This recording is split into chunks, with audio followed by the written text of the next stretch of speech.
जैसे अगर भाई मुझे किसी से बिल्डिंग खरीदना, कोई बेचने वाला भी होना चाहिए।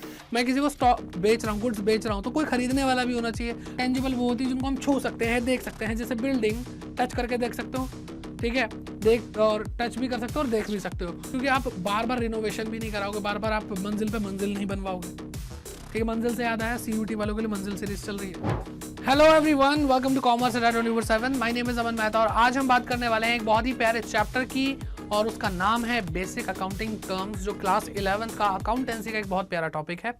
आज इस चैप्टर को हम वन शॉट में कवर करेंगे और आपको जैसे नाम से ही पता चल रहा है बेसिक अकाउंटिंग टर्म्स हैं, यानी जो जो शब्द अकाउंटिंग में यूज किए जाते हैं, यानी हम ये अकाउंटिंग की डिक्शनरी पढ़ने वाले हैं। तो भाई देखो, इतना आसान नहीं है डिक्शनरी को याद कर लेना। कोई भाई टीचर भी होगा ना तो उसको भी सारे वर्ड्स याद नहीं होते, ठीक है, तो कोई भी इंसान डिक्शनरी नहीं हो सकता।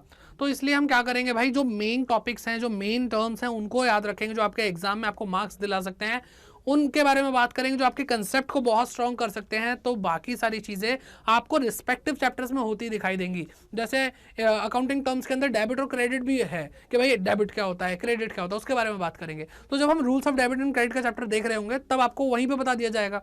तो अल्टीमेटली इस चैप्टर में उस चीज का लोड लेने की जरूरत नहीं है। तो जो मेन चीज है वो हम कर रहे हैं, तो एक वीडियो के अंदर ऑलमोस्ट ही पूरा चैप्टर खत्म हो जाएगा। तो ये वीडियो बहुत जरूरी है आप लोगों के लिए, एग्जाम पॉइंट ऑफ व्यू से भी, कंसेप्ट पॉइंट ऑफ व्यू से भी। तो एंड तक बने रहिए। चलिए स्टार्ट करते हैं आज की क्लास को। तो सबसे पहले बात करते हैं एंटिटी के बारे में।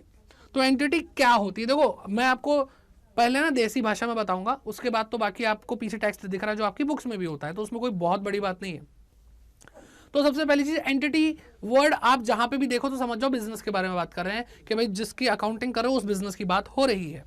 ठीक, अब इसको कैसे, अगर आपको लिखने को आ जाए आपके एग्जाम में 1-2 नंबर का, तो कैसे लिखेंगे। तो एंटिटी का मतलब होता है इकोनॉमिक यूनिट। यूनिट का मतलब कोई जिस चीज का अस्तित्व हो, ठीक है, और जिसका अस्तित्व है वो कोई ना कोई एक्टिविटी तो करती है। ये एक्टिविटी क्या करती है बेटा, इकोनॉमिक एक्टिविटी करती है। इकोनॉमिक्स के अंदर, बिजनेस स्टडीज के अंदर आपने पढ़ा होगा इकोनॉमिक्स एक्टिविटी क्या होती है, ठीक है। तो इकोनॉमिक एक्टिविटी वो एक्टिविटी होती है जिसके अंदर पैसा इन्वॉल्व होता है, पैसे का लेन देन होता है, ठीक। तो ऐसी यूनिट जो इकोनॉमिक एक्टिविटी करे वो इकोनॉमिक यूनिट, इसलिए हम इस यूनिट को इकोनॉमिक यूनिट बोल रहे हैं, उसको हम एंटिटी बोलते हैं, ठीक है। बेसिकली ये बिजनेस एंटिटी है और इसको हम इंटरप्राइज भी बोलते हैं। अब business entity means an enterprise established in accordance with the law. अब कह रहे हैं कि भाई कानून के हिसाब से होनी चाहिए। कानून के हिसाब से सर क्यों होनी चाहिए बेटा, अगर आप खुद सोचोगे अगर मुझे बिजनेस करना अकेले तो मैं बिजनेस करूंगा, कोई दिक्कत वाली बात नहीं है। लेकिन मैं चाहता हूं कि भाई मुझे जो बिजनेस करना है वो भाई बहुत सारे लोग हों, मैं लोगों से पैसा लेकर के बिजनेस में लगा सकूं। भाई ये कैसा बिजनेस है सर, आप वो शेयर इशू करना चाहते हो क्या? हाँ जी बिल्कुल करना चाहते हैं, वही मतलब था मेरा। तो सर उसके लिए तो आपको कंपनी में एस्टैब्लिश होना पड़ेगा ना, कंपनी की फॉर्म में एस्टैब्लिश होना पड़ेगा। तो भाई क्यों होना पड़ेगा? अरे सर आप एक बिजनेस एंटिटी बनाना चाह रहे हैं और फिर कोई भी एंटिटी आप ऐसे मुंह उठा के नहीं बना सकते। आपको कानून के बारे में ध्यान रखना पड़ेगा कि अगर आपको कंपनी बनानी है तो कंपनी के लिए आपको कंपनीज एक्ट 2013 को फॉलो करना पड़ेगा। तो इसलिए एंटिटी के साथ हम ये चीजें पढ़ते हैं जो उससे रिलेटेड कानून जुड़ा हुआ है, जो भी हम रिस्पेक्टिव फॉर्म ऑफ बिजनेस के बारे में बात कर रहे हैं, ठीक है। Business studies 11th class chapter number 2, उसके अंदर पूरा ज्ञान दिया है हर सर ने, जाकर इसी चैनल पे वीडियो जरूर देखो, ठीक। तो प्रोप्राइटरशिप फर्म भी हो सकती है, यानी अकेला इंसान काम करे, ठीक है, एकल स्वामित्व बोलते हैं। पार्टनरशिप फर्म भी हो सकती है जब 2 या 2 से ज्यादा लोग मिलकर काम करना चाहते हैं। कॉर्पोरेशन भी हो सकती है, ठीक है। तो इस तरीके से एंटिटी होती है। सिंपल सी बात कहें तो एंटिटी का मतलब जिस बिजनेस के, मतलब किसी भी एक बिजनेस के बारे में बात की जा रही है। फिर आता है बिजनेस ट्रांजैक्शन, ठीक है। फिर आता है बिजनेस ट्रांजैक्शन। ट्रांजैक्शन आपने सुना होगा, बिजनेस में हो रही है, यानी बिजनेस ट्रांजैक्शन है। ट्रांजैक्शन को शुद्ध हिंदी में बोलते हैं लेन देन करना, ठीक है, लेन देन करना। और बेसिकली यहाँ पे अकाउंटिंग की बात हो रही है, इकोनॉमिक यूनिट की बात हो रही है, इकोनॉमिक एक्टिविटीज की बात हो रही है। तो एक ट्रांजैक्शन किससे रिलेटेड है? मनी से रिलेटेड है, ठीक। तो इसका मतलब होता है फाइनेंशियल ट्रांजैक्शन, ठीक है, पैसे से रिलेटेड है, ठीक है। और इकोनॉमिक इवेंट, ये एक इकोनॉमिक इवेंट भी हो सकता है। इनटू, ठीक है, एंटर्ड इनटू बाय 2 पार्टीज, 2 लोग होने ही चाहिए भाई। ये बात हमेशा ध्यान रखना, अकेला इंसान खुद से ट्रांजैक्शन नहीं कर सकता, 2 लोग होने ही चाहिए। जैसे अगर भाई मुझे किसी से बिल्डिंग खरीदना, कोई बेचने वाला भी होना चाहिए। मैं किसी को स्टॉक बेच रहा हूँ, गुड्स बेच रहा हूँ, तो कोई खरीदने वाला भी होना चाहिए। अगर मैं रेंट पे कर रहा हूँ तो कोई लैंडलॉर्ड भी होना चाहिए। अगर कोई है ही नहीं तो मैं किसको पे कर रहा हूँ? तो ultimately there should be 2 parties, जिससे भाई बिजनेस ट्रांजैक्शन हो पाती है। और यही बिजनेस ट्रांजैक्शन बेटा अकाउंटिंग प्रोसेस को शुरू करने में हमारी मदद करती है। सबसे पहले ट्रांजैक्शन होगी, फिर रिकॉर्ड करेंगे, फिर लेजर पोस्टिंग करेंगे, फिर ट्रायल बैलेंस बनाएंगे, फिर फाइनल अकाउंट्स में डालेंगे, ठीक है, तो जो अकाउंटिंग प्रोसेस है वो कहाँ से शुरू हो रही है बेटा, बिजनेस ट्रांजैक्शन से शुरू हो रही है। ठीक है, it is financial event express in terms of, ये एक फाइनेंशियल इवेंट है जो कैसे बेटा, कैसे एक्सप्रेस किया जा रहा है, टर्म्स ऑफ मनी में एक्सप्रेस किया जा रहा है। जो चीज़ पैसे में एक्सप्रेस नहीं की जा सकती उसका कुछ नहीं हो सकता बेटा, अकाउंटिंग में कहीं पे नहीं दिखाई देगी। ठीक, चलिए, तो आई होप आपको समझ में आ गया होगा। और ये क्या करती है बेटा, ये हमारे बिजनेस की फाइनेंशियल पोजीशन को चेंज कर देती है, क्योंकि इवेंट पे इवेंट होते रहते हैं, चेंज हो जाता है। ठीक, आगे आता है बेटा क्या, आगे आता है अकाउंट। अब ये बहुत फेमस चीज़, आप पढ़ते हैं, अकाउंट पढ़ते हैं सर, ठीक है, आप अपने सब्जेक्ट को भी प्यार से बोलते हैं अकाउंट्स पढ़ रहे हैं। तो बेटा अकाउंट होते क्या है, अकाउंट का मतलब होता है बेटा टी शेप फॉर्मेट है जिसके अंदर चीज़ें रिकॉर्ड की जा रही है बिजनेस की। और बिजनेस में हो क्या रहा है, अकाउंट एक्टिविटीज़ हो रही हैं जो कि इकोनॉमिक नेचर की है, यानी मॉनेटरी टर्म्स में निकाली जाती हैं ऐसी ट्रांजैक्शन। तो मॉनेटरी टर्म्स में जो बिजनेस ट्रांजैक्शन होती है उनको हम क्या कर रहे हैं बेटा, रिकॉर्ड कर रहे हैं टी शेप फॉर्मेट में, जिसको हम अकाउंट बोलते हैं। तो it is a record of transaction. ये क्या है, ये एक रिकॉर्ड है ट्रांजैक्शन का। सर अकाउंट ऐसा होता है टी शेप हमने तो ऐसा देखा ही नहीं बेटा। टी शेप कहने का मतलब ये है कि ये जो दो लाइन है ना, जो टी बना रही हैं, ये मेन लाइन्स है। इसका लेफ्ट साइड जो है, लेफ्ट एरिया ये जो दिख रहा है आपको, ये डेबिट साइड है, और राइट साइड जो है वो क्या है बेटा, क्रेडिट साइड है। तो जो क्रेडिट साइड में होगा वो डेबिट साइड पे भी होगा ही होगा। जैसे कि अमाउंट का कॉलम बहुत नॉर्मल सी चीज़ें होता ही है, तो अमाउंट का कॉलम दोनों साइड पे होगा। ठीक है, और अगर भाई डेट भी मेंशन है तो डेट का भी कॉलम दोनों साइड पे होगा। ठीक है, और बाकी जो बचा वो क्या है बेटा, पर्टिकुलर, जहाँ पे सारी चीज़ें लिखी जाती हैं, डिटेल्स लिखी जाती हैं। ठीक, अब हमें समझ में क्या आया, हमें समझ में आया कि भाई ये लाइन है ना, ये है मेन, इस वजह से हम इसको क्या बोलते हैं बेटा, टी शेप बोलते हैं। ठीक, आगे पढ़ लेते हैं इसको। ठीक है, ये तो हमने समझ लिया और आपने समझा दिया सर। हाँ जी, तो क्या ये रिकॉर्ड है, ट्रांजैक्शन को रिकॉर्ड करने के लिए होता है under a particular head of account. कोई अकाउंट होता है सैलरी, तो जितनी भी लोगों को सैलरी दे रहे हैं सब इसी अकाउंट में आएगा, अगर ये सैलरी अकाउंट है तो। ठीक है, टेलीफोन एक्सपेंसेस, सारे टेलीफोन एक्सपेंसेस इसी में आएंगे। तो ऐसे बहुत सारे अकाउंट बनते रहते हैं। ठीक है, या फिर कोई हेड हो सकता है, पर्टिकुलर हेड हो सकता है, जैसे असेट है, लायबिलिटी है। It's not only shows the amount, ये सिर्फ अमाउंट शो नहीं कर रहा है, ये देखो ये अमाउंट तो शो कर रहा है, बट ऑल्सो क्या और क्या शो करता है, shows the effect and direction. कि भाई इफेक्ट दिखाता है कि जैसे सैलरीज अकाउंट है तो इसका इफेक्ट किस पे पड़ रहा है, तो भाई इंप्लॉइज पे पड़ रहा है, कैश पे पड़ रहा है, कैश कम हो रहा है, इंप्लॉइज को पैसा मिल रहा है, इंप्लॉइज को पैसा नहीं मिल रहा, तो जो इंप्लॉइज हैं वो हमारे लिए लायबिलिटी बन जाएंगे, जिनको हम आउटस्टैंडिंग सैलरी के नाम से दिखाएंगे। ठीक है, तो ये इफेक्ट दिख रहा है, कम हो रहा है, ज्यादा हो रहा है, इससे डायरेक्शन दिख रही है, तो सब कुछ दिखता है बेटा इससे। ठीक है, तो ये तो हो गया अकाउंट। आगे बढ़ते हैं, फिर आता है कैपिटल। अब धीरे धीरे मुद्दा गर्म होता जा रहा है क्योंकि यहाँ से इंपॉर्टेंट टर्म्स आने शुरू हो चुके हैं। कैपिटल क्या होता है, सिंपल सी चीज़ आपने जो सीखी है कि कोई बिजनेसमैन है, अगर बिजनेस को कुछ देता है वो कैपिटल होती है, बात खत्म। और मैं सही बताऊँ, यही सारी बातें यहाँ पे स्टाइल में लिखी हुई है। ठीक, लेकिन मैं आपको सिंपल सी चीज़ समझा रहा हूँ, बिजनेस और बिजनेसमैन, ओनर। 11th क्लास में तो जो भी आप अकाउंटिंग कर रहे हो किसके लिए बेटा, सोल प्रोप्राइटर के लिए, यानी जो अकेला इंसान बिजनेस कर रहा है। तो पहली चीज तो ये है कि बेटा कैपिटल को पढ़ने के लिए सबसे इंपॉर्टेंट जो कॉन्सेप्ट होता है वो होता है बिजनेस एंटिटी कॉन्सेप्ट। क्या होता है बेटा, बिजनेस एंटिटी कॉन्सेप्ट। ठीक है, बिजनेस एंटिटी कॉन्सेप्ट होता है। तो कहने का मतलब क्या, ये कॉन्सेप्ट हमें बताता है कि बिजनेसमैन और बिजनेस एक नहीं है, अलग है, एक नहीं है, अलग है। ये बात आपको ध्यान रखनी है। ठीक है, और तभी जब दो पार्टीज होती हैं तभी तो ट्रांजैक्शन होती है, अभी तो सीखा था हमने। तो भाई दो पार्टीज है, अब इसीलिए तो ओनर जो है वो बिजनेस को कुछ दे पा रहा है, चाहे वो पैसा दे चाहे वो असेट दे।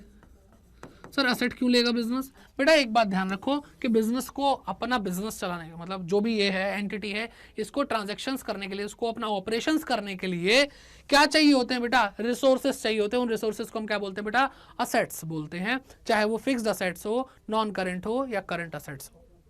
यानी लंबे समय तक के लिए हमारे पास रहे या छोटे समय तक के लिए हमारे पास रहे, जो भी असेट है, असेट जरूरी होती है, वो रिसोर्स जरूरी होता है ताकि वो ऑपरेशन कर सके। भाई अगर ऑफिस नहीं होगा तो कहाँ पे भाई आप ऑपरेट करोगे, तो आपके पहले क्या चाहिए, एक स्पेस चाहिए, बिल्डिंग चाहिए कोई तो, है ना। फिर आपको क्या, आपके पास अगर फर्नीचर नहीं होगा तो भाई क्लाइंट आएंगे तो बैठेंगे कहाँ पे। ठीक है, स्टॉक की बात करते हैं, स्टॉक नहीं होगा तो बेचोगे क्या, बिजनेस कहाँ से होगा। तो ये सारी चीज़ें रिसोर्सेज जो भाई बिजनेस को रन करने में मदद करती हैं। तो अगर पैसा दे दो तो वो रिसोर्सेज खरीद लेगी, अगर सीधे रिसोर्सेज ही दे देंगे तो बिजनेस को दिक्कत क्या है भाई, अल्टीमेटली पैसे से वो असेट ही तो लाने वाला था। ठीक है, ये बात समझ में आ गई। तो इसलिए मैं कह सकता हूँ सिर्फ पैसे की बात नहीं है, मनी, असेट या कुछ भी, मैं कहता हूँ एनीथिंग बेटा, anything invested by the owner into the business is called capital.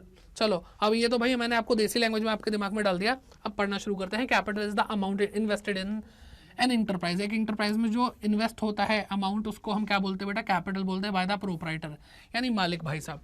ठीक है, प्रोप्राइटरशिप के केस में, प्रोप्राइटरशिप के केस में, हाँ बेटा यही तो आपको इस बार पढ़ना है। 12th क्लास में आप पार्टनरशिप पढ़ेंगे, कंपनीज अकाउंट पढ़ेंगे, तो पार्टनर अलग अलग मालिक होते हैं, बहुत सारे मालिक होते हैं एक बिजनेस के, और जब वो पैसे देते हैं तो वो भी कैपिटल कहलाती है।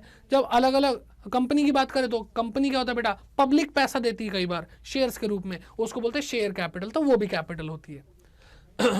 ठीक है, और by the partner in the partnership form, partner देते हैं। It may be in the form of money और असेट, जैसा कि मैंने आपको बताया कि मनी के फॉर्म में और असेट के फॉर्म में भी हो सकता है, जिसकी मॉनेटरी वैल्यू होनी चाहिए।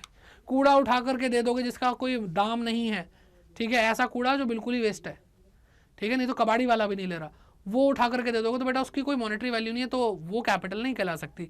अल्टीमेटली जो आप दे रहे हो उसकी कैपिटल, उसकी क्या कहते हैं, मॉनेटरी वैल्यू होनी चाहिए। It is a liability. अब बेटा मैंने आपको बोला कि बिजनेसमैन और बिजनेस अलग होता है, तो अगर ये कुछ दे रहा है तो अभी तक क्या इसने कुछ लौटाया, बिजनेस ने अपने ओनर को कुछ लौटाया, नहीं लौटाया, तो अल्टीमेटली इसने दिया ही है, इससे मिला कुछ नहीं है। तो जब तक ये एहसान नहीं चुका देता तब तक ये जो कैपिटल दी गई है ये सब क्या है बेटा, ये सब उधार रहेगा, ये लाइबिलिटी बन के रहेगा। और ये तो भाई अपने अंदर का ही बंदा है, तो ये इंटरनल लाइबिलिटी है। बिजनेस की क्या है बेटा, internal liability. It is a liability of the business toward the proprietor और partner which increases with further investment, और अगर ये और ज्यादा पैसा दे देगा तो फिर ये बढ़ जाएगा। Made in the business and the amount of profit earned, और अगर भाई ये और पैसा नहीं लगाता फिर भी जो पैसा इसने अब तक लगाया उससे बिजनेस हुआ और प्रॉफिट हुआ, तो प्रॉफिट किसका बेटा, प्रॉफिट किसका, प्रॉफिट ओनर का ही तो होगा, क्योंकि जब पैसा इसने दिया तो जो इस पैसे से कमाया गया वो भी तो बिजनेस ओनर का होगा। तो कैपिटल या तो और दोगे तो बढ़ जाएगी, या प्रॉफिट होगा तो बढ़ जाएगी, लॉस होगा तो कम हो जाएगी। On the other hand it decreases when it's withdrawn, अगर भाई पैसा निकाल लिया, ओनर ने बोला मेरा पैसा मुझे थोड़ा सा वापस दे दो, मुझे जरूरत है, मोमोज खाने जाना है, तो बेटा क्या होगा, तो क्या होगा बेटा, आपने विड्रॉ कर लिया तो कैपिटल कम हो जाएगी, या फिर लॉस हो गया तो कैपिटल कम हो जाएगी। आई होप आपको कैपिटल अच्छे समझ में आ गई है। बाकी आपको अकाउंटिंग इक्वेशन का एक चैप्टर पढ़ाया था, उसके अंदर भी डिटेल में मैंने असेट, लायबिलिटी और कैपिटल के बारे में बात करी, क्योंकि वहाँ पे ज़रूरी था, तो ज़रूर वो जाकर के देखिए। आई बटन में आपको पूरा का पूरा प्लेलिस्ट का लिंक मिल जाएगा, जहाँ पे अकाउंटिंग क्लास 11th के लिए पूरी कराई जा रही, पूरा कोर्स आपको वहाँ पे मिलेगा। धीरे धीरे करके जो अभी चैप्टर रह गए वो भी आते जा रहे हैं, जैसे कि ये चैप्टर अब उस प्लेलिस्ट में ऐड होगा। ठीक है, चलिए फिर अगले टॉपिक पे आते हैं, ड्राइंग्स के बारे में बात करते हैं। अभी बोला ना निकाल लेना, विड्रॉ कर लेना अपनी कैपिटल को, तो बेटा पर्सनल यूज के लिए जब भी पार्टनर क्या करता है बेटा, पर्सनल यूज के लिए जब भी पार्टनर पैसा निकालता है या कोई भी असेट निकालता है, स्टॉक निकाल रहा है, गुड्स निकाल रहा है, असेट तो नहीं निकालेगा, गुड्स निकालेगा, मतलब असेट का मतलब कोई fixed tangible long term asset नहीं निकालेगा वो, ठीक है, जिससे बिजनेस की जान ही निकल जाए क्या फायदा। फिर वो छोटी मोटी चीजें निकालेगा, गुड्स निकाल सकता है, कोई अमाउंट विड्रॉ कर सकता है, कैसे बेटा, पर्सनल यूज के लिए करेगा, तो उसको हम क्या बोलते हैं बेटा, ड्राइंग्स बोलते हैं। ड्राइंग वो नहीं है जो आप बनाते थे, ये वो वाली ड्राइंग नहीं है, ड्राइंग कर रहे हो आप, वो वाली ड्राइंग नहीं है।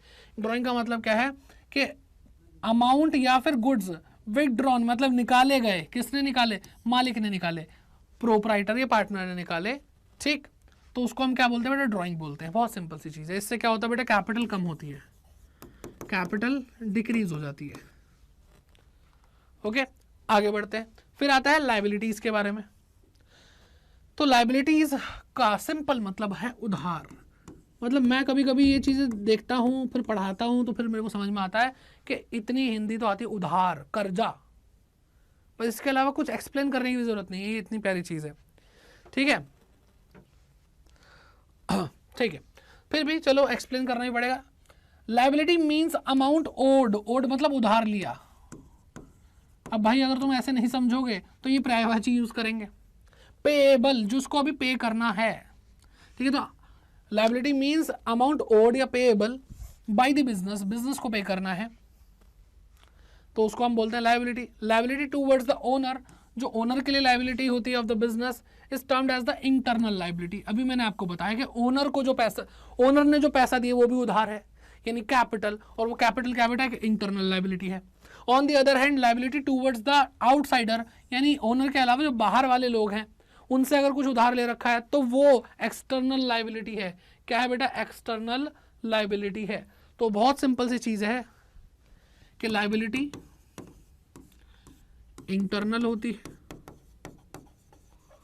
और एक्सटर्नल होती है। जो इंटरनल होती है उसको हम क्या बोलते हैं बेटा, उसको हम कैपिटल बोलते हैं। इसको इंटरनल लाइबिलिटी ज़्यादातर बोला ही नहीं जाता, बस होती है ये पता होना चाहिए। और जहाँ पे भी आपको लाइबिलिटी लिखा दिखाई दे जाए तो समझ जाओ वो क्या है बेटा, वो आपकी एक्सटर्नल लाइबिलिटी ही है। ठीक है, फिर लाइबिलिटी को और क्लासिफाई करा, कह रहे हैं नॉन करंट लाइबिलिटी और करंट लाइबिलिटी। चलो अब नॉन करंट और करंट लाइबिलिटी देखते हैं। ठीक है, हाँ तो बेटा नॉन करंट और करंट, करंट लाइबिलिटी वो होती है which is payable, which is payable with in 12 months, जो 12 महीने के अंदर अंदर पे हो जाए। ठीक है, जिसके एग्जाम्पल क्या है बेटा, क्रेडिटर्स। क्रेडिटर कौन होता है बेटा, क्रेडिटर वो होता है जिससे हमने सामान उधार खरीद रखा है, स्टॉक उधार खरीद रखा है। आई बात समझ में? ठीक है, और बिल पेबल हो सकता है, शॉर्ट टर्म लोन हो सकता है, 3 महीने के लिए पैसा उधार ले रखा है किसी से, तो वो भी बेटा 12 महीने के अंदर अंदर पे हो जाएगा। बात समझ में आ रही है? नॉन करंट लाइबिलिटी क्या होती है,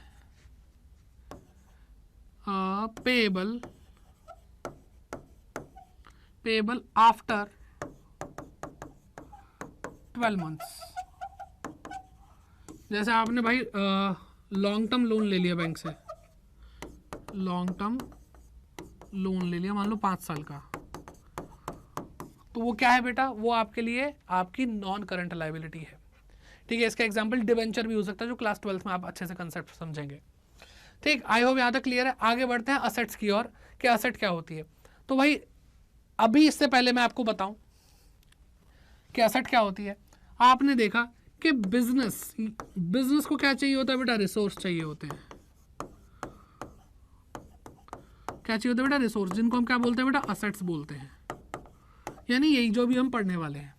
और ये असेट्स कहाँ से आएंगे बेटा, ये आएंगे फंड से।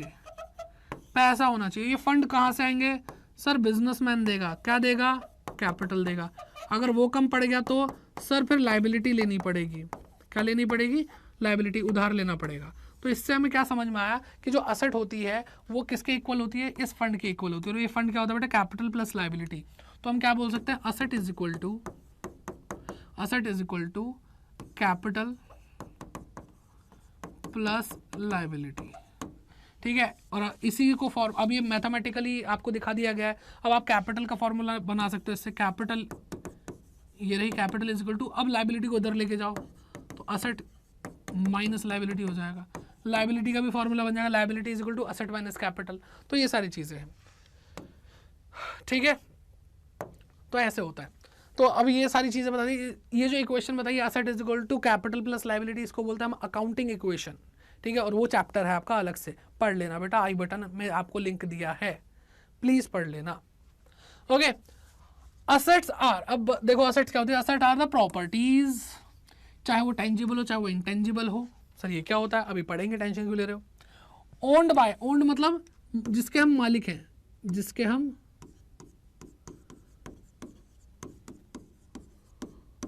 मालिक हैं। मतलब मैं कभी कभी पढ़ाता हूँ तो मुझे बड़ा मजा आता है कि भाई इंग्लिश भी कमाल की लैंग्वेज है। देखो ओन और ओड, ठीक है, ये अभी ओ पढ़ा था यानी उधार लेना, और ओन, तो कहने का मतलब क्या है, ये दोनों ही चीज़ें हमारे पास रखी हुई हैं, लेकिन ये हमारी अपनी है और ये हमारी अपनी नहीं है। तो जो हमारी अपनी नहीं है फिर भी हमारे पास रखी है वो लाइबिलिटी है, और जो हमारी अपनी और हमारे पास रखी है तो वो तो अपनी है ही, वो असेट है हमारी। ठीक है, चलो, तो असेट को हम क्या करते हैं, ओन करते हैं, हमारा अपना। ठीक है। तो असेट क्या है, असेट प्रॉपर्टीज है, चाहे वो टेंजिबल हो चाहे इंटेंजिबल हो। यानी टेंजिबल वो होती है जिनको हम छू सकते हैं, देख सकते हैं, जैसे बिल्डिंग टच करके देख सकते हो, ठीक है, देख और टच भी कर सकते हो और देख भी सकते हो। इनटेंजिबल असेट जिसको हम छू नहीं सकते, देख नहीं सकते, जैसे किसी इंसान की एक अच्छी इमेज है, तो इमेज को आप महसूस कर सकते हो, बड़ा अच्छा इंसान है, लेकिन उसको टच कर सकते हो, उसकी अच्छाई को नहीं। तो छू भी नहीं सकते और देख भी नहीं सकते, महसूस कर सकते हो बस। तो दोनों ही प्रॉपर्टीज, दोनों ही तरह की प्रॉपर्टीज जो बिजनेस ओन करता है, एंटिटी ओन करती है, उसको हम असेट बोलते हैं, ठीक है। They are the economic resources, मैंने आपको बोला ना ये रिसोर्सेज है। और इकोनॉमिक रिसोर्सेज हम इसको क्यों बोल रहे हैं, क्योंकि इससे पैसा बनाया जाएगा, इसको प्राप्त करने के लिए हमने पैसा पे किया है और इसको यूज करके हम पैसा बनाएंगे, तो ये इकोनॉमिक रिसोर्स है बिजनेस के। In the other words, anything which will enable the firm to get economic benefit. दूसरे शब्दों में कहेंगे किसी भी चीज से अगर बिजनेस को इकोनॉमिक बेनिफिट्स होते हैं, यानी आर्थिक लाभ होता है, तो वो क्या होता है बेटा, वो हमारी असेट होती है, ठीक है। फ्यूचर में होंगे बेसिकली। एग्जाम्पल के लिए क्या बेटा, लैंड धरती, building, machinery, furniture, stock, debtor, cash, bank, trademark हो गए, कॉपीराइट हो गए, गुडविल हो गया। कॉपीराइट तो आपने सुना होगा भाई, टेक्नोलॉजी के ज़माने में जीरो, इतना तो पता होगा। अब धीरे धीरे करके जब जब बातें होंगी, धीरे धीरे करके आपको सारी चीज़ें समझा दी जाएंगी, ठीक है। असेट कैन बी क्लासिफाइड, और बेटा कमेंट बॉक्स में कमेंट करके बताना अगर आप ट्रेडमार्क के बारे में जानना चाहते हैं, कॉपीराइट के बारे में जानना चाहते हैं, गुडविल के बारे में जानना चाहते हैं, ठीक है। Asset can be classified into, asset को भी क्लासिफाई कर सकते हैं, 3 पॉइंट है बेटा, 1 2 3, non current asset, current asset और फिक्टिशियस असेट, ठीक है। तो अभी करंट और नॉन करंट का तो फंड आपको समझ में आएगा। करंट वो चीज होती है जो 12 महीने तक की बात करे, और नॉन करंट वो होती है जो 12 महीने से ज्यादा की बात करे, ठीक है। तो करंट असेट वो असेट होती है जो हमारे पास 12 महीने तक रहती है, 12 महीने जैसे ही खत्म होंगे ये असेट गायब हो जाएगी, जैसे कि स्टॉक, गुड्स। अब आपने सामान खरीदा, किस लिए खरीदा, बेचने के लिए खरीदा है ना, तो आप जल्दी से जल्दी बेचना चाहोगे। ऐसा तो है नहीं कि भाई खरीद रखा है 2 साल बाद बेचेंगे, नहीं। डेटर की बात करते हैं, डेटर वो इंसान होता है जिससे हमें पैसा लेना होता है, फ्यूचर में पैसा मिलेगा, इकोनॉमिक बेनिफिट यानी असेट है, समझ में आ रही है बात। तो भाई क्या किसी से पैसा लेना उसको छोड़ दोगे, अरे कोई बात नहीं 1 साल बाद 2 साल बाद देना है, नहीं छोड़ोगे ना। आपकी इंटेंशन क्या रहेगी, उससे जल्द से जल्द पैसा लेना है। तो वो ऐसी असेट्स क्या है बेटा, आपके लिए करंट असेट्स है, ठीक है। अब जैसे बिल्डिंग के बारे में बात करते हैं, बिल्डिंग क्या है, बिल्डिंग बेटा ऐसी चीज है जो आप रोज रोज नहीं खरीदोगे, बिल्कुल रोज रोज नहीं खरीदोगे। तो आपने बिल्डिंग खरीदी अब कई सालों तक की छुट्टी, तो बेटा ये एक ऐसी असेट है जो 12 महीने से ज़्यादा तक आपको बेनिफिट देती रहेगी, ठीक है। तो ऐसी असेट क्या होती है बेटा, नॉन करंट असेट्स होती हैं। मशीनरी भी वैसी असेट है, फर्नीचर भी वैसी असेट है, ठीक है। कैश बैंक कैसी है बेटा, कैश बैंक करंट है, क्योंकि हमारे पास हमेशा तो रहेगा नहीं, ये पैसा देना है फिर वापस किसी से मिलेगा, फिर किसी को देना है, तो ऐसे ही चलता रहता है। बात करते हैं फिक्टिशियस असेट की, अब उसकी बारी आती है, लेकिन आगे भाई डिटेल में लिखा हुआ था उसको पढ़ लेते हैं ना। तो non current asset those asset which are held by an entity और enterprise not with the purpose to resale. इसको हम दोबारा बेचने के पर्पज से नहीं खरीदते, बिल्डिंग खरीदी कल ही बेच दूंगा, ऐसा कोई सोचता है क्या, नहीं। गुड्स खरीदे कल ही बेच दूंगा, ऐसा जरूर सोचोगे आप, है ना। तो रीसेल पर्पज से बिल्डिंग वगैरह नहीं खरीदी जाती, बिल्डिंग, फर्नीचर, मशीनरी, तो ऐसी असेट्स को जिनको रीसेल के पर्पज से नहीं खरीदा जाता वो नॉन करंट असेट होती है, और उनको हेल्ड किया जाता है, मतलब अपने बिजनेस में रखा जाता है, आइदर एज इन्वेस्टमेंट और टू फैसिलिटेट बिजनेस ऑपरेशन। या तो इन्वेस्टमेंट के रूप में रखा जाता है, या फिर बिजनेस से उसको फायदा होता रहे, बिजनेस के ऑपरेशन उससे चलते रहे, इसलिए रखा जाता है, ठीक है। इसके भाई ये फिक्स्ड असेट्स होती हैं, दोज वो फिक्स्ड असेट क्या होती है बेटा, those non current assets of an enterprise which are held not to resell but with the purpose to increase the earning capacity. अब देखो यहाँ पे एकदम से फिक्स्ड असेट कैसे आ गई, इन्होंने बोला नॉन करंट असेट के बारे में कि या तो वो इन्वेस्टमेंट होगी या वो फैसिलिटेट करेगी ऑपरेशंस को। तो जो इन्वेस्टमेंट होती है उससे तो भाई रिटर्न्स आते हैं, यानी आपने कहीं पैसा लगा दिया और वहाँ से बस ब्याज आ रहा है आ रहा है आ रहा है, तो वो इन्वेस्टमेंट है। लेकिन जो ये फैसिलिटेट करती है बिजनेस ऑपरेशन को बेटा, उसको बोलते हैं फिक्स्ड असेट। क्या बोलते हैं बेटा, फिक्स्ड असेट्स बोलते हैं। तो ये नॉन करंट असेट का ही एक रूप है। तो नॉन करंट असेट के 2 रूप हो सकते हैं, एक इन्वेस्टमेंट और एक फिक्स्ड असेट। और फिक्स्ड असेट के भी 2 रूप हो सकते हैं, टेंजिबल और इंटेंजिबल, जिसको छू सकते हैं देख सकते हैं, इंटेंजिबल जिसको छू नहीं सकते देख नहीं सकते, अभी आपको समझाया मैंने। फिर आता है करंट असेट और फिक्टिशियस असेट। करंट असेट वो असेट होती है जो बिजनेस में रखी जाती है with the purpose of converting them into cash, जिसको हम कैश में कन्वर्ट करना चाहते हैं। मैंने मोबाइल मतलब बेचने के पर्पस से खरीदा, बहुत सारे मोबाइल मंगाए, मेरी मोबाइल की दुकान है, 10,000 का मोबाइल 12,000 में बेच रहा हूँ, तो मैंने ये जो मोबाइल खरीदा है, स्टॉक खरीदा हुआ है, किस लिए खरीदा है? ताकि मैं उसको कैश में कन्वर्ट कर सकूं। समझ में आ रही है? शॉर्ट पीरियड के लिए, जो कि 1 साल का शॉर्ट पीरियड होता है। फिक्टिशियस असेट, अब देखो इसको क्या बोलते हैं, those asset which are neither tangible asset nor intangible asset.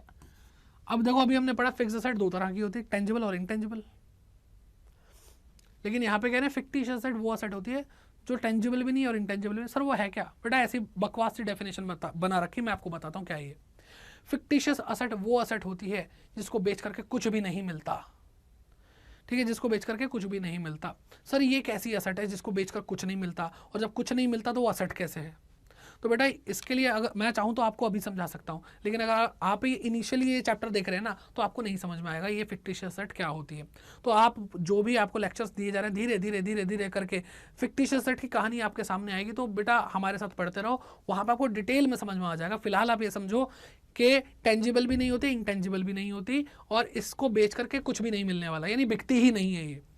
ठीक है, दे आर लॉसेज, ये क्या है? एक तरह के लॉसेज हैं जो कि राइट ऑफ नहीं हुए। अब ये भाषा समझ में नहीं आएगी, और मैं आपको समझा भी नहीं सकता अभी। अगर आप पहले 2-3 चैप्टर देख रहे हो तो आपको नहीं समझ में आएगी। यही इसीलिए बेटा सारे के सारे बेसिक अकाउंटिंग तब मैं आपको नहीं पढ़ा रहा हूँ, जो आपके भेजे में अभी फिट हो सकता है वही पढ़ा रहा हूँ। ये आपको कब समझ में आएगी? जब बेटा आप लास्ट में financial statement of sole proprietorship पढ़ रहे होगे, यानी फाइनल अकाउंट लास्ट चैप्टर पढ़ रहे होगे, तो वहाँ पे आपको बताएंगे राइट ऑफ क्या होता है। राइट ऑफ का मतलब होता है कि कोई चीज़ आई है तो रिकॉर्ड करी है, लेकिन जब वो जाएगी एक्सपेंस या इनकम तो उसको खत्म कर देंगे। सर क्यों खत्म कर? अभी भेजे में नहीं आएगा, कोई बात नहीं। ठीक है, इसलिए मैं कह रहा हूँ ये लंबी रेस की क्या कहते हैं टर्म है, इसको आगे समझ सकते हैं आप अच्छे से। ठीक है, कोई बात नहीं, कोई बात नहीं, बढ़िया। आगे बढ़ते हैं, रिसीट पढ़ते हैं। रिसीट क्या होता है? तो बेटा रिसीट का मतलब रिसीव करने से है। ठीक है, कुछ रिसीव हुआ, कुछ रिसीव हुआ। ठीक है, तो receipt is the amount received. Receipt का मतलब जो अमाउंट रिसीव हुआ या रिसीव होगा, रिसीवेबल मतलब जो रिसीव होगा फॉर सेलिंग असेट। किस वजह से रिसीव होगा? या तो आपने असेट बेची है, सामान कोई गुड्स बेचे हैं, या सर्विस दी है। ठीक है, अब हम क्या करते हैं बेटा, उसको 2 कैटेगरी में बांटते हैं। एक होता है रेवेन्यू रिसीट, एक होता है कैपिटल रिसीट। रेवेन्यू रिसीट यानी revenue, it is the amount received और receivable in normal course of business. कि भाई आप बिजनेस में नॉर्मली करते क्या हो? सर हम ना सामान खरीदते हैं, उसको प्रॉफिट में बेचते हैं, इसे बोलते हैं ट्रेडिंग। आप जो अकाउंटिंग पढ़ रहे हो ट्रेडिंग के लिए पढ़ रहे हो।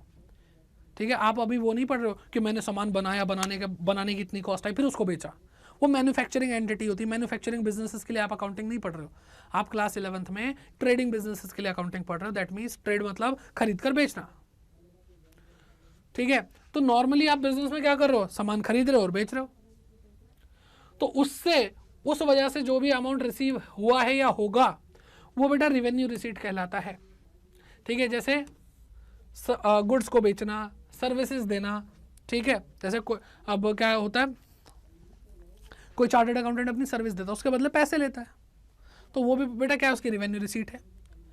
और इन्वेस्टमेंट ऑफ बिजनेस रिसोर्सेज से इन फिक्स डिपॉजिट से आपको पैसा मिलता है, आपने एफडी करा रखी है कहीं पे, तो वो भी आपकी रेवेन्यू रिसीट है। They are shown in the profit and loss account. Sir ये क्या होता है बेटा? ये लास्ट चैप्टर है 11th क्लास के, और नाम से वैसे अभी आपको समझ में आ जाएगा। प्रॉफिट एंड लॉस अकाउंट मतलब वो अकाउंट जो हमें प्रॉफिट हुआ है या लॉस हुआ है ये बता देता है। ठीक है, चलिए फिर आता है कैपिटल रिसीट। कैपिटल रिसीट क्या है? It is the amount received और receivable against transaction which are not revenue in nature. तो कैपिटल रिसीट क्या? जो रेवेन्यू नेचर की नहीं है, यानी जो रेवेन्यू रिसीट नहीं है वो कैपिटल रिसीट है। सर ऐसे कौन पढ़ाता है? बेटा अभी मैं आपको सही करके पढ़ाऊंगा, टेंशन क्यों लेते हो? They are shown in the balance sheet of the entity. अब जो बेटा यहाँ पे लिखा था वो तो आपने पढ़ लिया, लेकिन मैं आपको सही तरीके से समझाऊं तो ये क्या है? रेवेन्यू रिसीट जो बार बार होती रहती है। बार बार क्यों होती है? क्योंकि बार बार ऑपरेशंस ऑफ बिजनेस होते हैं, जो नॉर्मली आप बिजनेस करते हो वो होता रहता है, तो बार बार रिसिप्ट भी होती रहेगी। तो ये रेकरिंग नेचर की, बार बार होने वाली। कैपिटल रिसीट का मतलब क्या बेटा? जो बार बार नहीं होती। आप बिल्डिंग बेचते हो और पैसा आपको मिलता है, बिल्डिंग 2 करोड़ की बेची, आपको 2 करोड़ रुपए मिल गए। अब आप खुद सोचो, क्या बिल्डिंग आप रोज रोज बेचोगे? आपका डेली का काम है क्या ये? नहीं। तो क्या बेटा? कैपिटल रिसीट है। ठीक है, आपने कैपिटल मतलब आपको कैपिटल मिली ओनर से, तो क्या रोज रोज मिलती है? नहीं, ये भी कैपिटल रिसीट है। समझ में आ रही है बात? और ये डेली डेली होती है, सेल होती है, डेली बेचते हैं हम भाई मोबाइल्स। आई बात समझ में? आगे बढ़ते हैं, एक्सपेंडिचर पढ़ते हैं, बहुत ही प्यारा टॉपिक एक्सपेंडिचर। तो एक्सपेंडिचर क्या है? अमाउंट स्पेंट ऑन और लाइबिलिटी इनकर्ड, कि या तो हमने अमाउंट दिया है या लाइबिलिटी हमारे पास हुई है। देखो आप सिंपल सी चीज सोचो कि आप अगर बिल्डिंग खरीद रहे हो तो आपका खर्चा हुआ, अमाउंट स्पेंट। लेकिन अगर आपने बिल्डिंग खरीदी और आपने पूरा पैसा नहीं दिया तो लाइबिलिटी बनेगी। तो एक्सपेंडिचर वही दोनों है, या तो स्पेंड करोगे तो पैसा कम होगा तो भी एक्सपेंडिचर है, आप कोई चीज खरीद रहे हो लेकिन आपने पैसा पे नहीं करा तो आपकी लाइबिलिटी भी क्रिएट हो रही तो भी वो एक्सपेंडिचर है। ठीक है, किस लिए? असेट को एक्वायर करने के लिए, गुड्स को एक्वायर करने के लिए, सर्विसेज को एक्वायर करने के लिए। इसके दो तरीके से आपको पता ही है, कैपिटल एक्सपेंडिचर, रेवेन्यू एक्सपेंडिचर, क्योंकि इससे पहले आपने रेवेन्यू रिसीट और कैपिटल रिसीट पढ़ा। एक और आता है डेफर्ड रेवेन्यू एक्सपेंडिचर, जो अभी हम आगे पढ़ेंगे इसके बाद, दोनों के बाद। तो कैपिटल नेचर, अब देखो दिमाग में फिक्स कर लो, जो बता दिया एक बार वो दिमाग में फिक्स कर लो। कैपिटल नेचर की चीजें कभी कभी होती हैं, रेवेन्यू नेचर की चीजें डेली डेली होती हैं, डेली डेली या मंथली मंथली होती हैं। जैसे हर मंथ में आपको रेंट पे करना है तो बेटा वो रेवेन्यू नेचर है। ठीक है, लेकिन आपको बिल्डिंग खरीदनी है, कभी एक ही बार तो पेमेंट करोगे, एक ही बार तो खर्चा होगा, तो वो क्या है बेटा? आपकी कैपिटल एक्सपेंडिचर है। तो it is an expenditure incurred to acquire asset, asset को प्राप्त करने के लिए जो खर्चा होता है वो कैपिटल एक्सपेंडिचर होता है।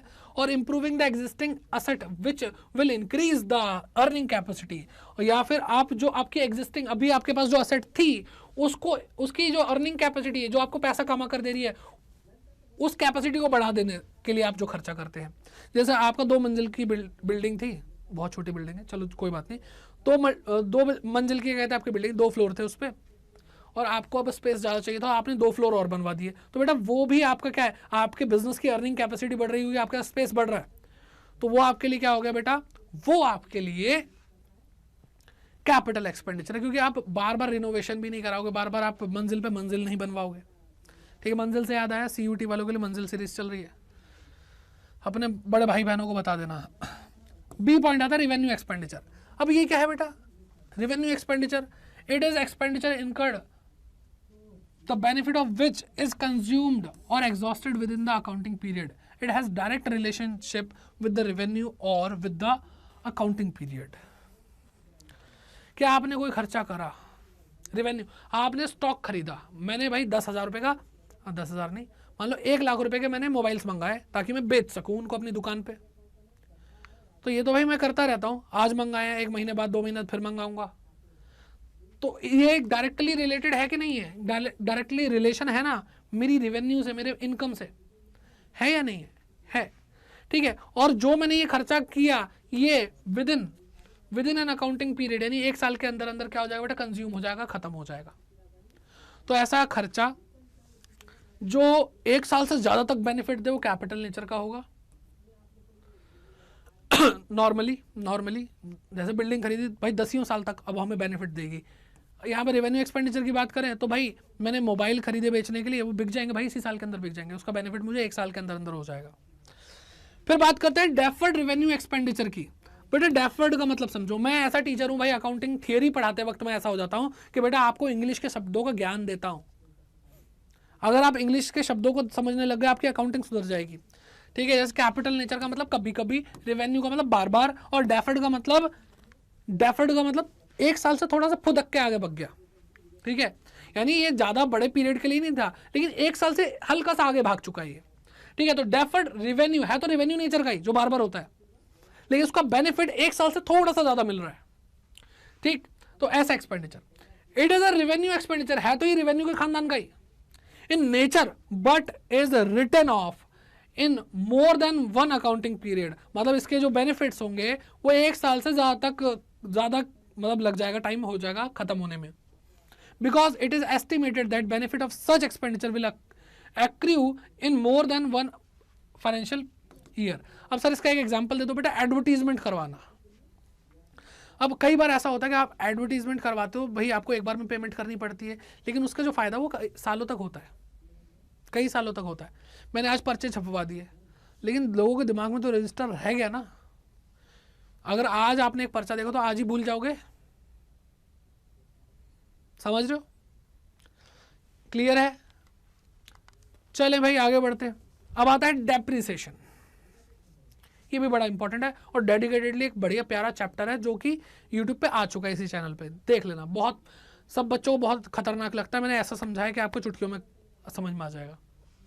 डेप्रिसिएशन, इसको भाई सीधे भाषा में बताऊं, डेप्रिसिएशन टेंजिबल असेट, जिसको छू सकते हैं, देख सकते हैं, जो फिक्स्ड असेट होती है, जो नॉन करंट असेट होती है, जैसे बिल्डिंग हो गया, और क्या हो गया बेटा, मशीनरी हो गया, फर्नीचर हो गया, ऐसी असेट्स जो होती हैं उनकी जब वैल्यू कम होती है उसको बोलते हैं डेप्रिसिएशन। अब आपके पास एक मोबाइल है, ठीक है बेटा, ये मान लो मोबाइल है, ये मोबाइल भाई मैं कई सालों से यूज कर रहा हूं, मेरी फिक्स्ड असेट है और टेंजिबल है, छू सकता हूं, देख सकता हूं। मैंने मान लो ये भाई 20,000 रुपए का मोबाइल लिया, तो क्या आप इसको 20,000 रुपए में आज खरीदने के लिए तैयार हो? 2 साल पहले लिया था, नहीं खरीदोगे। क्यों? क्योंकि इसकी वैल्यू कम होगी, और जो इसकी वैल्यू कम हुई है उसको बोलते हैं डेप्रिसिएशन। ये हमारा एक्सपेंस होता है बेटा, और ये एक नॉन कैश एक्सपेंस है। क्या बेटा? नॉन कैश एक्सपेंस, ठीक है। तो depreciation is the fall in the value, fall मतलब गिरावट हुई है कीमत में, किसकी बेटा? असेट की कीमत में, ठीक है, ऑफ यूजेज और with the efflux of time और ऑब्सोलेसेंस और एक्सीडेंट। कि भाई आपकी एक बिल्डिंग थी, उसकी वैल्यू कम हो गई, किस वजह से? यूज करने की वजह से। भाई तुम रह रहे हो, कोई चीज यूज कर रहे हो तो हो गई efflux of time. Efflux of time का मतलब है कि भाई टाइम बीत रहा है, मैंने ये मोबाइल लिया और मैंने रख दिया, 2 साल तक छुआ भी नहीं, फिर भी इसकी वैल्यू कम हो जाएगी। क्यों? क्योंकि भाई टाइम बीत रहा है, टेक्नोलॉजी पुरानी हो रही है, ऑब्सोलीट हो रही है चीज। ऑब्सोलीट मतलब जो आउटडेटेड हो जाती है, जो अपडेट ना हो रही हो, तो उस वजह से कीमत गिरती है, उसको हम डेप्रिसिएशन बोलते हैं। और बेटा किसके लिए बोल रहे हैं हम? टेंजिबल असेट्स के लिए। तो क्या सर इनटेंजिबल असेट के लिए कुछ नहीं होता? इनटेंजिबल असेट की वैल्यू नहीं गिरती बेटा, गिरती है। असेट कौन सी होती है बेटा? इंटेंजिबल, गुडविल, पेटेंट, कॉपीराइट, ये बेटा इंटेंजिबल असेट होती है, इनकी भी वैल्यू गिर सकती है। और जब इनकी वैल्यू गिरती है तो उसको डेप्रिसिएशन नहीं बोलते, इसको बोलते हैं अमोर्टाइजेशन। अमोर्टाइजेशन, ठीक है। अभी ये एक्स्ट्रा में समझा दिया, वैसे आपके कोर्स में भी नहीं है अभी तो। आई होप आपको समझ में आ गया होगा, अच्छे समझ में आ गया होगा। और बेटा ऐसे ही बहुत सारे टर्म्स हैं जो अभी आपको पढ़ने, इससे भी ज़्यादा होंगे बल्कि मैं तो कहता हूँ, ठीक है। और ये धीरे धीरे करके आप जैसे जैसे अकाउंटिंग पढ़ोगे, आपको हाथों हाथ उन लेक्चर्स के अंदर ही समझा दिए जाएंगे, ठीक है। अब ये जो 10 मैंने आपको लगभग कराए हैं कीवर्ड्स या बेसिक अकाउंटिंग टर्म्स, ये बहुत ज़रूरी है, आपके पेपर में भी पूछे जा सकते हैं।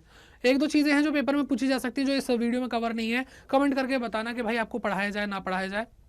आप कहोगे सर कैसे बात कर रहे हो? जैसे बेटा मैं आपको बताता हूँ, गुड्स का मतलब सामान जो हम बेचते हैं, स्टॉक और इन्वेंट्री। सर ये दोनों एक ही तो होते हैं बेटा, अलग अलग दे रखे हैं तो इसका मतलब अलग अलग है। तो बेटा इसके बीच में डिफरेंस होते हैं कुछ, ठीक है। जैसे प्रॉफिट का है, प्रॉफिट और गेन बेटा दोनों का मतलब फायदा ही होता है, तो इसके बीच में डिफरेंस क्या है? ये चीज़ आपको नहीं पता, तो अगर आप चाहोगे कमेंट करके बोल देना, अगर आप चाहोगे तो मैं इस पर वीडियो बना दूंगा, ठीक है। और एक्सपेंडिचर और एक्सपेंस में क्या फ़र्क होता है? ये चीज़ें कंफ्यूज करती हैं, ठीक। और क्या कंफ्यूज कर सकता है बेटा? डिस्काउंट और रिबेट एक जैसी चीज़ होती है, ठीक। और क्या डेबिट क्रेडिट आपको भाई rules of debit and credit वाले चैप्टर में समझा दिया जाएगा, कोई दिक्कत नहीं है।